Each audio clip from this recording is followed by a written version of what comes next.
میں کسی کو کافر نہ کہتا ہوں نہ سمجھتا ہوں۔ پاکستان مسلکوں کے لیے نہیں بنا، مسالک تو دور کی بنات ہے، سارے مذاہب کا بھی یہ ملک ہے، مسلمان، ہندو، سکھ اور کرسچن کا بھی یہ ملک ہے۔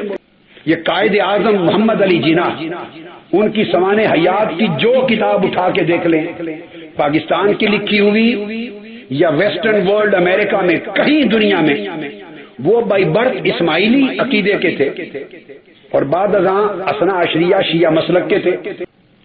ہر سنی اور شیعہ، ہر مسلم اور غیر مسلم نے قائد اعظم کی قیادت کو مانا اور ان کے نتیجے میں پاکستان کا تحفہ ملا۔ تو مسلک کہاں گیا؟ مسلک ایک پرسنل میٹر ہوتا ہے۔ پاکستان مسلکوں کے لیے نہیں بنا، مسالک تو دور کی بنات ہے، سارے مذاہب کا بھی یہ ملک ہے، مسلمان، ہندو، سکھ اور کرسچن کا بھی یہ ملک ہے۔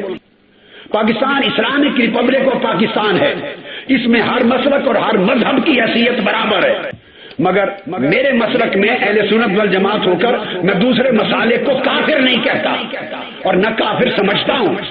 میں کسی کو کافر نہ کہتا ہوں نہ سمجھتا ہوں۔ میں مسلم اور غیر مسلم سب قومیتوں کو یکجا پاکستان کا وارث سمجھتا ہوں۔ یہ میرا مسلک ہے۔